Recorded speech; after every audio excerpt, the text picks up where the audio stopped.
Tidak bisa disangkal saat ini sudah terjadi krisis pangan di berbagai wilayah dunia. Kali ini masalah kekurangan pangan ini menjadi masalah serius karena dunia dipukul dari dua arah. Pertama dipukul oleh climate change, yang kedua dipukul oleh Rusia. Rusia menggunakan pangan sebagai senjata. Selain perang militer yang terjadi saat ini, juga terjadi perang ekonomi di mana Rusia diberikan sanksi ekonomi serta diembargo. Kemudian perang keuangan dengan cara bayar rubel berbasis emas. Dan sekarang Rusia menggunakan pangan sebagai senjata perang. Memang beda perang melawan negara berdaulat dibanding dengan berperang melawan negara yang belum berdaulat di mana pemimpinnya pada belum memahami geopolitik dunia plus belum menjalankan peran geostrategi negaranya secara mumpuni. Sahabat semua, video narasi kali ini didukung oleh ATM Dinaran, di mana rupiah Anda di Dinaran bisa menggunakan ATM untuk bertransaksi, di mana nilai rupiah Anda setara dengan nilai emas Anda. Dengan ATM tersebut, rupiah Anda bisa ditarik tunai di ATM GPN dimanapun dan digunakan sebagai alat bayar edisi dengan minimum rupiah senilai 3 gram. Maka ATM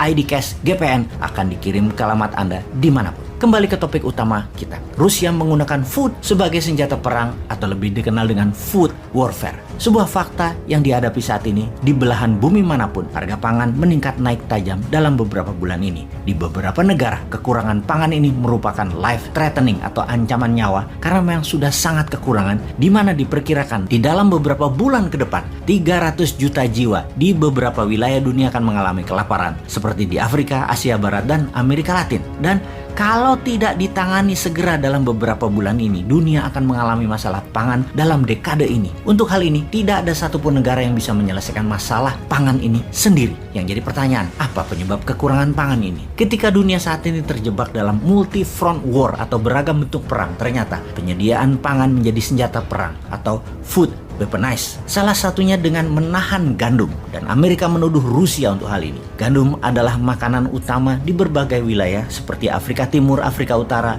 Asia Barat, Eropa, dan Amerika tentunya. Biden kemudian menuduh Putin untuk memenangkan perang. Putin membuat dunia kelaparan. Antony Blinken, Menteri Luar Negeri Amerika di PBB, mengatakan perbuatan Rusia menyerang dengan menahan ketersediaan gandum dan grain memukul pangan dunia hingga minus 10% pengaruhnya dan membuat naik harga pangan dunia hingga 15% dalam waktu 3 bulan ini saja. Juga akan membuat 300 juta manusia kekurangan pangan di dunia akibat langsung sebagai sandera perang Rusia di Ukraina ini. Setidaknya saat ini 40 juta warga Ukraina sudah kelaparan. Jadi bagaimana sih cara militer Rusia memainkan food supply dunia ini? Salah satunya adalah menahan persediaan pangan di pelabuhan Rusia dan Ukraina. Tinggal Odessa, kota pelabuhan yang belum ditaklukkan. Mariupol sudah berhenti operasi pelabuhannya. Kemudian membom seluruh jalan darat yang terkoneksi dari dan ke Ukraina. Rusia menarget 40 juta warga Ukraina kelaparan, di mana negara tetangga plus NATO terpaksa menyediakan pangan yang saat ini tidak ada stoknya. Ada lebih 28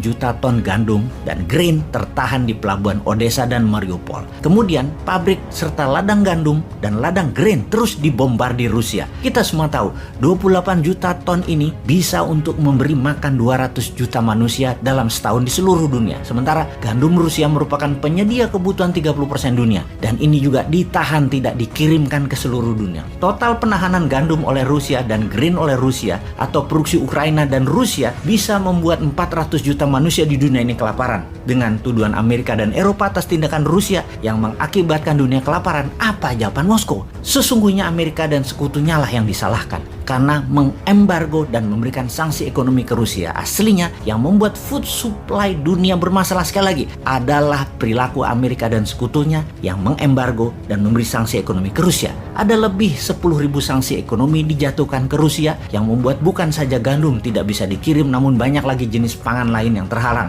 terdisrupsi ketersediaannya dan distribusinya. Ukraina Rusia penghasil biji-bijian, gandum, jagung, dan minyak bunga matahari yang sangat mempengaruhi dunia. Ketika Guterres, Sekjen PBB, minta Rusia melepas produk-produk tadi, Rusia minta sanksi ekonomi ke Rusia juga dicabut. Sebuah tawar-menawar yang setara dan kejam tentunya. Itulah tindakan negara berdaulat, tidak bisa ditawar dalam arti sebenarnya. Medvedev, wakil Rusia di PBB yang juga mantan presiden Rusia, mengatakan nggak adil kalau kalian mengsanksi ekonomi rakyat Rusia tetapi kalian minta lepas merampas pangan untuk kepentingan kalian. Itu tindakan dan permintaan yang aneh. We are not idiot. Kalimat "kami bukan orang bodoh" merupakan ucapan tantangan kepada sekutu dan kepada NATO. Semua ini membuat jutaan manusia beresiko maut. Seharusnya food bukanlah senjata untuk membunuh manusia dan bukanlah senjata untuk jadi alat tawar dalam perang. Namun itulah yang terjadi saat ini. Disinilah pemimpin kelas dunia harusnya hadir, menyelamatkan pangan dunia. Karena mungkin kalau pemimpin memahami arti geopolitik dalam perang pangan ini dan kekurangan pangan ini, Indonesia sebagai negara bermatahari 100% dalam setahunnya di wilayahnya, dan juga wilayahnya mengandung air tawar lebih dari 90%, pupuk organik dari tumpahan Gunung Merapi,